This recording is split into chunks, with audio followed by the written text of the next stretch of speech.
Olá, tudo bem com vocês? Tendo em vista que nós estamos proibidos ou foram suspensas as nossas atividades presenciais, os nossos cursos vão continuar de maneira online e EAD. Então eu volto aqui reativar esse canal. Então se você gostar desse canal, acho que nesse ponto de partida, né, eu vou continuar gravando os vídeos. Se você gostar do canal, dá um like no vídeo, segue o canal, porque de agora pra frente eu vou postar bastante vídeos, né? Não só os vídeos para as aulas, como o exemplo desse vídeo, mas também vídeos que vão auxiliar o estudo, a complementação de conteúdo. E o nosso assunto de hoje é um pouquinho sobre a organização e a natureza do material genético, tá?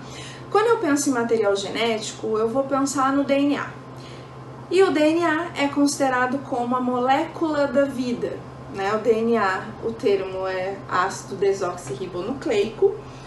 Eu já falei em aulas anteriores presenciais sobre a estrutura desse material genético e hoje a gente vai conversar um pouquinho sobre a organização. Quando eu penso em material genético, eu estou automaticamente falando em genoma. Então, toda a extensão de DNA que tem numa célula, seja ela procariótica ou eucariótica, ela compõe o que a gente chama de genoma. Dentro do genoma de cada indivíduo ou de cada organismo vivos, esse DNA tem regiões muito específicas que são chamados de gene, ok? E a definição molecular de gene significa sequência completa de ácido nucleico necessária para a síntese de um produto funcional, que pode ser um peptídeo ou um RNA. Vamos entender um pouquinho isso? Ou seja, é a sequência toda dentro do DNA, ao longo da extensão dessa molécula, que ali está presente um código que, quando a célula for ativada para a síntese de uma determinada proteína, ou para a formação de um RNA, ali contém o código para que isso seja realizado, para que essa síntese aconteça. Polipeptídeo é a mesma coisa que proteína. A proteína é uma sequência de aminoácidos, os aminoácidos também podem ser chamados de peptídeo. Então, quando eu uso o termo polipeptídeo, eu estou falando de proteína, nada mais é do que uma proteína. Então, o gene, ele não é o DNA, ele faz parte do DNA. O gene é a região codificante desse DNA.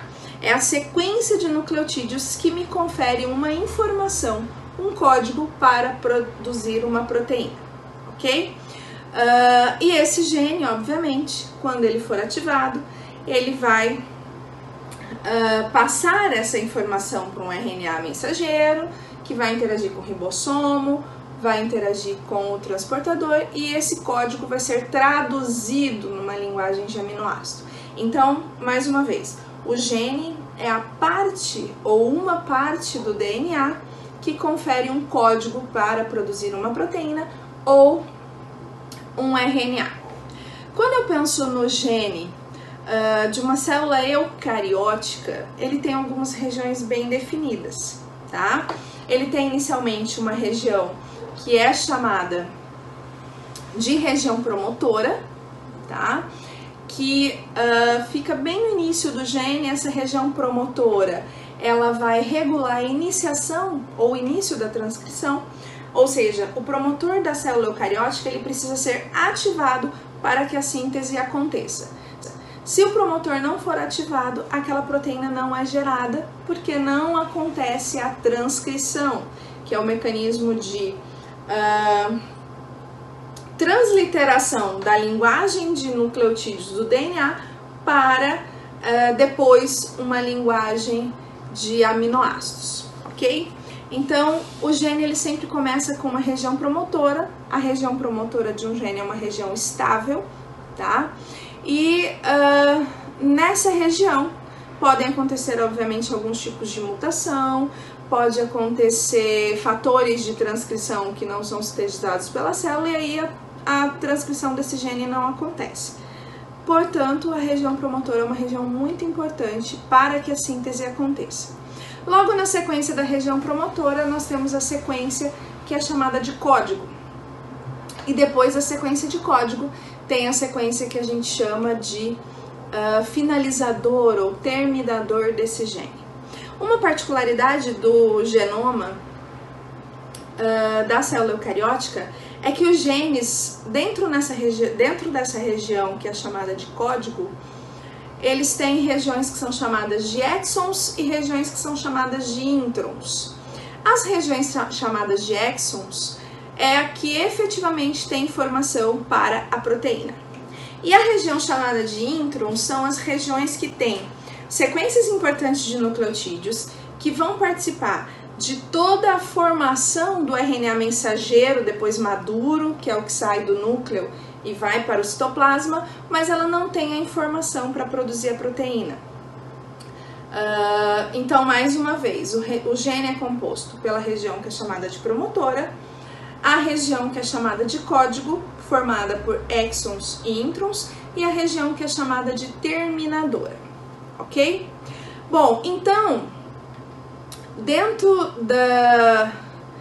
dessa estrutura do gene, nós temos regiões que são chamadas regiões codificadoras, que são os exons, e nós temos regiões que são consideradas não codificadoras, que são os introns. E existem alguns termos também que meio que se misturam com isso. O gene é a região código, é a região do DNA que tem a porção ou a informação para codificar uma proteína. Porém, ao longo do DNA como um todo, ou seja, ao longo do genoma das nossas células, tem as regiões que são chamadas gênicas e as regiões que são chamadas intergênicas. Região gênica são os genes e a região intergênica é formada por outros nucleotídeos que vão funcionar como sinalizadores e reguladores do início ou do final de cada gene, das transcrições, e que vão determinar o ponto onde o DNA vai ser aberto para que desenrole a hélice e essa síntese então aconteça. Então, região gênica é a região do gene, região intergênica são as regiões entre os genes. Na região gênica nós temos promotor, área de código que é formada por exons e introns. Exons são regiões codificantes, introns são regiões não codificantes, e a porção que é chamada de finalizador, ok? Bom, então o genoma é o conjunto de todos os genes e do DNA intergênico de uma célula, ou seja, o DNA tudo. Quando a gente pensa nessa totalidade do DNA, eu estou dizendo que o genoma ele é extremamente importante para o que a gente chama de características hereditárias ou informação genética hereditária. Nós temos uma diferença grande, um paradoxo entre o genoma das células eucarióticas e o genoma das células procarióticas. Por quê? Quando a gente pensa numa célula eucariótica, principalmente as células do ser humano, por exemplo, nós pensamos, né, que a quantidade de fitas de DNA ou o tamanho do genoma ele vai ser superior a uma carpa, por exemplo, ao genoma de uma cebola, ou até mesmo o genoma de uma célula procariótica, que é um exemplo clássico, é a bactéria. E nem sempre é isso que a gente observa, né?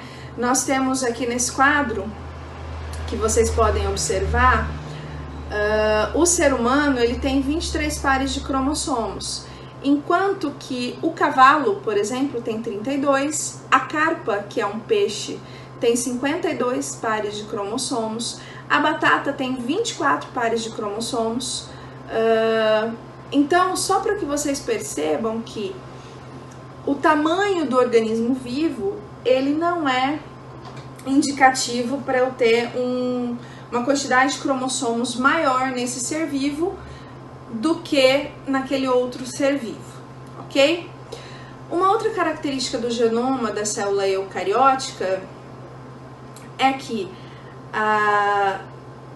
toda vez que acontecer uma síntese proteica, para cada gene nós vamos ter a informação para codificar uma única proteína. Mas isso não vai acontecer uma única vez, obviamente. Quando esse gene recebe o start, vários RNAs mensageiros são produzidos, né, durante esse processo.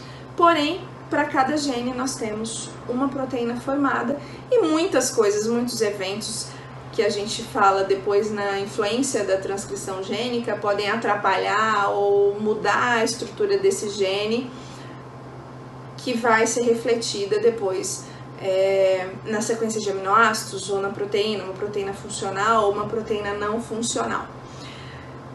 E para a gente finalizar, como característica do genoma da célula eucariótica, nós dissemos que esse genoma ele é 10% codificante e 90% não codificante, ou seja, somente 10% da extensão do DNA de uma célula eucariótica tem código, ou seja, são as regiões chamadas de gene.